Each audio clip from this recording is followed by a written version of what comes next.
Shaun Haney here with RealAgriculture. I'm at the Farming Smarter Conference in Lethbridge, Alberta. Right now I am joined by Dr. Bob Blackshaw. Bob, how's it going? Very good. Okay, so you won an award today, the Orville Yanke Award. Congratulations. Thank you. It was a very special award, so I feel very honored to receive it. And you really gave the delegates here a very interesting trip. People have described it as a trip down memory lane on how we have fought weeds and how that's changed over time. Talk about it. Well, I think, if we go back 40, 50 years ago, we relied heavily on tillage to control weeds. And then some herbicides came along, some useful herbicides. When we realized that all the tillage was causing problems with our land, and soil erosion, wind erosion being a problem, but also loss of organic matter, increases in salinity, we knew we had to make changes, which meant less tillage. And so it started off being less tillage and then eventually sort of went to no-till. But as soon as we did that, one of the main ways of controlling weeds we lost, right, was without tillage. So we relied more on herbicides, but also we had to think about some other, what we might call cultural weed control practices that we could use to help us manage weeds in that situation. And of course, just like with the tillage situation, wind erosion was a problem. Now we have resistance issues with weeds. So where do we go from here? A little bit in the same direction. I mentioned cultural weed management, and so that's part of the aspect is making the crop more competitive with weeds. So we can do that by increased seeding rates and more competitive cultivars and how we fertilize our crop and early seeding of the crop. So it's just a continuation of those good things, plus maybe some new technologies that will come along as well in terms of helping us to suppress weeds. When you look back at your career, you've since retired, but you look back at your career and you think about weed resistance, is this something that you saw coming for a long time, or how would you describe your research and what your experience? Yeah, I think it was a surprise to most of us when it happened.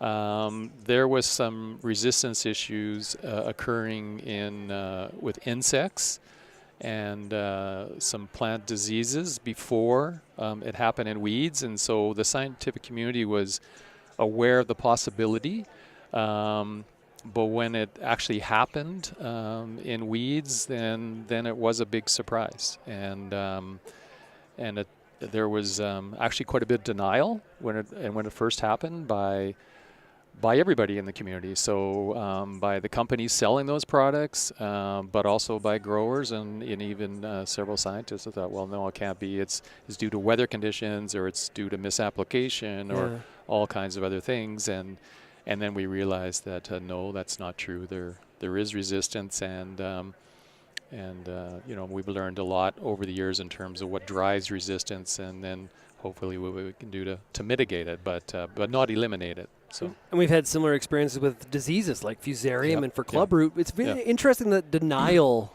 trend kind of it sort of happens early on for some of the people that experience it early. It's human nature. Human nature. So we do that if we're smoking too much or drinking too much or eating too much pizza or whatever. I mean, it is truly human nature, and farmers and all of us in the community, I mean, we're just humans, and that's common. Do you see tillage making a bit of a comeback in weed control? I do see tillage making a bit of a comeback, and I'm not necessarily thrilled with that aspect.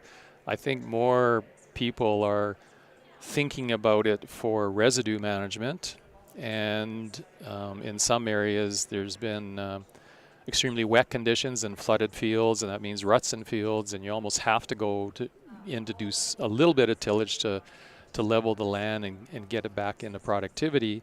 But I think in terms of tillage, it's, I think it's more important to those types of tillage are not really very effective in controlling weeds, and I wouldn't really advise growers to move in that direction. So I think there's too many downsides. So as you look back on your career, what's something that really stands out as something you're some of the research that you did that you're the most proud of? Well, I think it's undoubtedly no-till, the move to no-till. I mean, as I said in my brief presentation, the biggest land use that we had in the 60s and 70s was summer fallow. Wasn't even a crop. And that was over 30 million acres. And now we moved to sort of reduce tillage fallow, then we moved to chem fallow, and now we've really moved all the way to almost elimination of fallow. So on those 30 million acres, we now grow a crop. So that's incredible by itself. And then the other big thing is that we now grow a lot of pulse crops and a lot of oilseed crops, not only wheat and barley and oats that used to dominate our cropping system. So that's been a cropping revolution, and yeah, I've been happy to be part of that. So it's been fun. Well, this is Bob Blackshaw. He is the award winner of the Orville Yanke Award today here at Farming Smarter. Bob, thank you very much, and congratulations on a fabulous, wonderful career that has contributed so much to agriculture. Thank you.